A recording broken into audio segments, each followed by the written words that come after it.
Après-midi, travaux pour Frédéric et des amis venus l'aider. Depuis 6 ans, il loue chaque été une place de stationnement devant son bar pour y installer une petite terrasse.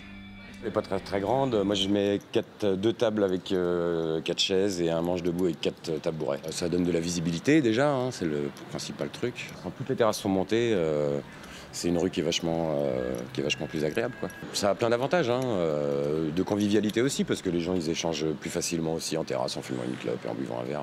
Des terrasses saisonnières qui boostent également le chiffre d'affaires.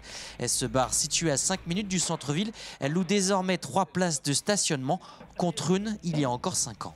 Pour beaucoup, c'est le retour du soleil, alors peut-être pas encore les vacances, mais c'est l'été qui arrive, quoi. Il y a vraiment ça, on ressent ça, les sourires. Et je pense que je pourrais plus me passer des terrasses aujourd'hui et ça double la surface. C'est des progressions, c'est 50% de chiffre en plus. La place de stationnement coûte à Frédéric 650 € pour les 6 mois. Un investissement que beaucoup de bars nantais font chaque année, parfois avec une certaine amertume. Mon emplacement, je le paye bien plus cher que des terrasses dans les zones piétonnes qui sont 3 fois plus grandes que la mienne. Moi, je le signale à chaque fois que je vais à la commission des débits de boissons pour faire ma demande de terrasse. Lot de consolation pour Frédéric. Pour la première fois cette année, la rue Léon Blum où se trouve son bar sera totalement piétonne les mois de juillet et août.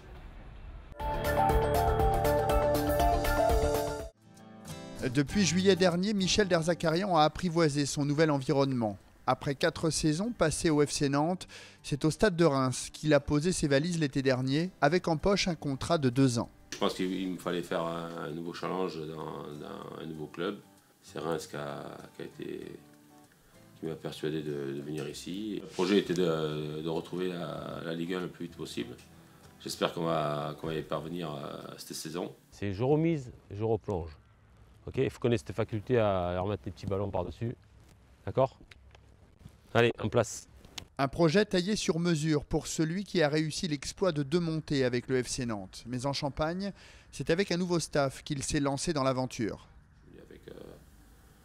Avec un nouvel adjoint, parce que Bruno n'a pas voulu bouger de la région nantaise. Et c'est pour ça que je me suis orienté après sur ce Franck avec qui j'avais joué à Montpellier. Et il est à l'opposé de moi. Moi, je suis un peu plus sanguin, il est un peu plus calme. Attendez, vous avez vu ce que vous avez fait tous les deux? Est-ce que vous avez vu ce que vous avez fait tous les deux? Vous êtes tous les deux là. Andrew, venez vers lui, restez dans l'axe. Et si les méthodes et les ingrédients sont les mêmes sur le terrain que lors de ces années nantaises, il manque un argument de poids pour une réussite totale. C'est une ville de foot, mais qui s'est un peu endormie. Et même s'il y a beaucoup de bulles ici, ça manque de pétillant un peu dans les tribunes. Ouais.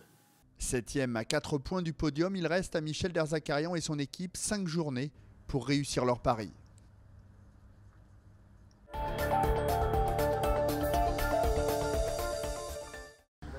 Allez, mets-toi à ta place, toi. Et la gaufre, tu la tiens, je te la mets sur tes seins, peut-être. Le tournage du clip est une histoire de retrouvailles entre les Elmer Footbeat et le réalisateur Joe Pinto-Maya. Dans les années 80 et 90, il avait déjà mis en image plusieurs chansons du groupe nantais. 25 ans après, les voici réunis dans ce camping de Saint-Jean-de-Mont pour Martine à la plage. On a fait 5 clips déjà avec lui. Et on sait qu'il sait nous mettre à notre avantage. Il nous met en valeur, vous voyez ce que je veux dire? Donc comme il aime beaucoup la rigolade, il aime beaucoup quand c'est coloré, animé, loufoque. Et donc ça nous va très bien, forcément. C'est carte blanche, ça a toujours été un peu carte blanche en fait. Même s'ils ont un peu souffert d'avoir été un peu trop déguisés avec moi. C'est vrai que je les ai déguisés tour à tour dans les clips en pom-pom girl, en cow-boy, en indien, en homme préhistorique. Mais je me rappelle que sur les précédents clips, je m'embêtais à faire des storyboards, des trucs hyper complexes pour la maison de disques. Ils avaient confiance, ils ne lisaient même pas dans l'avion. Donc ils aimaient bien le côté un peu surprise, quoi. Est-ce que ça te va? Ouais? Ouais. Bon bah c'est cool. À la suivante. Et puis c'est une constante chez les Elmer. Ils aiment toujours autant les filles, surtout en maillot de bain. C'est toujours la déconnade avec eux, ils s'arrêtent jamais. C'est toujours un bon moment et on voit pas la journée passer. Encore 3 semaines de patience. Le nouveau clip Martine à la plage sera diffusé au mois de mai à la télévision et sur Internet. Sourire charmeur pour Giuseppe Bono. Mercredi matin, pour la première fois, le PDG du groupe italien Fincantieri était à Saint-Nazaire pour une opération séduction. Celui qui devrait être le repreneur des chantiers STX dans les prochains mois est venu présenter son projet, mais surtout tenter de rassurer les plus sceptiques. C'est un projet qui est correct, juste et qui donne de la stabilité au chantier. Il est réalisé de concert avec une entreprise qui a exactement les mêmes intérêts, ce qui ne peut donner que plus de stabilité. Un projet comportant différents engagements, notamment sur la pérennité du site et de son activité, mais aussi à l'investissement au maintien et au développement de l'emploi, qui ne rassure ni ne convainc pourtant pas certains syndicats. On a posé un certain nombre de questions en termes, on va dire, industriels, mais aussi sociales à M. Bonneau, qui nous a répondu être dans la continuité de ce qui se passe depuis des années sur le site de Saint-Nazaire, c'est-à-dire qu'il fait confiance à l'équipe de direction actuelle pour mener à bien les affaires courantes. Effectivement, nous, en ce qui concerne les affaires courantes, c'est justement ce que nous contestons. Force ouvrière demande très clairement la nationalisation temporaire ou transitoire, le temps de trouver un autre actionnaire qui soit un industriel, mais pas forcément un concurrent comme c'est le cas actuellement, mais qui ait une véritable volonté industrielle pour ce site. Pour d'autres, le verdict est moins tranché. Tout ce que je peux retenir, c'est qu'on avait formulé intersyndicalement un certain nombre d'exigences et qu'elles ont toutes été acceptées. Oui, je pense qu'il y a des choses à faire ensemble. Sur les grands principes, pourquoi pas. Maintenant, il faudra aller regarder dans le détail sur tout un tas de sujets. Un projet qui pourrait néanmoins être remis en cause par les prochaines échéances électorales. Les éboueurs ont commencé par bloquer la circulation sur le pont de Cheviré à 7h30 hier matin. En heure de pointe, conséquence immédiate, plusieurs kilomètres d'embouteillage dans les deux sens du périphérique. De retour en centre-ville, les manifestants ont déversé des poubelles devant la mairie. Ils ont demandé à rencontrer le maire de Nantes, Johanna Roland. Un représentant des services a rappelé aux éboueurs le préalable à toute discussion. Les gars, écoutez les gars. Je suis mandaté pour vous le dire, donc Elisabeth Lefranc vous recevra quand les blocages seront levés. Monsieur, on n'est pas des sourds et muets. On l'a eu le message, on n'en veut plus. On veut au Johanna, nous.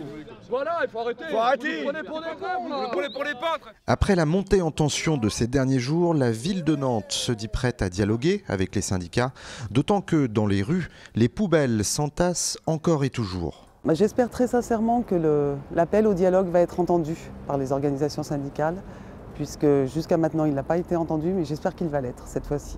On leur a dit que tous les sujets concernant les modalités de mise en œuvre de la fin du fini-parti étaient sur la table, mais que la condition préalable était bien de lever les blocages. Ce vendredi matin, le conflit va se déplacer sur le terrain judiciaire. Nantes Métropole a déposé une requête en référé au tribunal administratif de Nantes. Objectif, obtenir le déblocage des sites de collecte de déchets.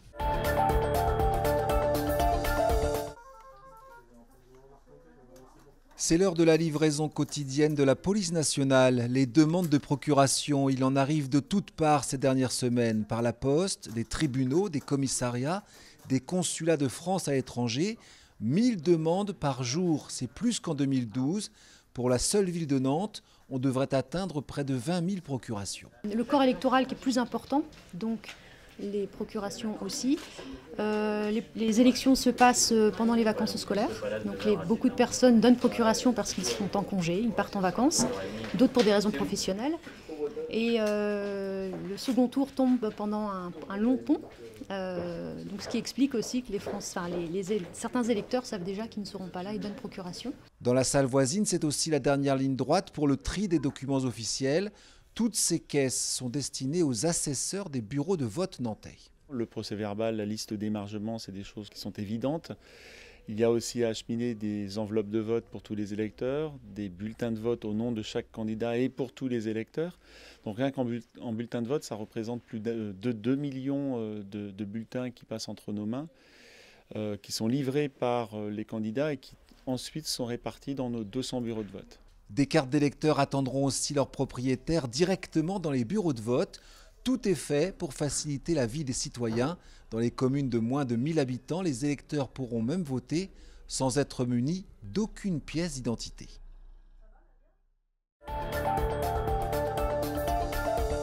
En déposant une requête en référé, Nantes Métropole avait choisi la voie de l'urgence pour débloquer la situation. Le tribunal administratif a tranché et il donne raison à la collectivité. Pour la justice, l'occupation des sites de collecte et des centres de traitement des déchets est illégale. Les éboueurs vont donc devoir quitter les piquets de grève. Leurs arguments n'ont pas été retenus par le juge. L'occupation des sites est liée à l'aggravation du mouvement et aux conditions dans lesquelles la communauté urbaine a refusé toute discussion, toute négociation, toute médiation. C'est d'ailleurs l'objet de notre demande. Nous avons expliqué que nous souhaitions ces négociations et ces discussions. Et également, j'ai demandé au juge de nommer un médiateur pour justement aboutir à une fin du conflit qui soit correcte pour les deux parties. D'ores et déjà, je pense qu'il faut déjà imaginer comment poursuivre l'action si demain les sites devaient plus être bloqués. Si vous êtes suffisamment de grévistes, les camions ne sortiront pas. On est bien d'accord. Alors maintenant, la mairie de Nantes veut aller vite pour nettoyer les rues. Elle a missionné des entreprises privées pour ramasser les poubelles qui débordent. Et puis un collectif d'entrepreneurs a lancé le site internet Cleaning Nantes, une opération présentée comme éphémère pour collecter les déchets des commerçants. Vous avez la possibilité hier de parler avec Rémi du match et vous n'avez pas parlé du match. Il ne fallait pas arriver en retard ce vendredi matin à la conférence de presse d'avant-match de Sergio Conceição. Moins d'une minute, c'est le temps qu'il aura fallu au technicien portugais pour faire passer son message de mécontentement auprès des médias. Au cœur du problème, le traitement du cas Rémi Rioux par les journalistes. 13 questions d'un journal aujourd'hui, 12 sur le statut de remplaçant et une sur son avenir. Alors j'ai demandé, appelle Max s'il vous plaît, à l'autre gardien pour parler du match aujourd'hui. Ça va? Car désormais au FC Nantes, c'est lui qui dicte sa loi. À tel point qu'il devient rare de voir le DG du club Franck Kita à la Genolière. Pourtant, il était présent quelques minutes auparavant pour évoquer la décision de la commission de discipline de la Ligue de football de fermer à titre conservatoire la Tribune Loire pour les 2 derniers matchs de la saison à la Beaujoire suite au nouveau débordement face à Bordeaux. Une intervention rapide avant de laisser la parole à Luc Delatour.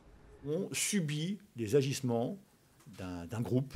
On a été ferme, on a réouvert un début de discussion, on a accepté certaines demandes de leur part, et là aujourd'hui on n'accepte plus. Je pense que c'est dans le dialogue, parfois on me l'a reproché, je veux pas d'issue, c'est ce qui est très dur à vivre. La décision finale de la sanction qu'encourt le club sera connue le 18 mai prochain.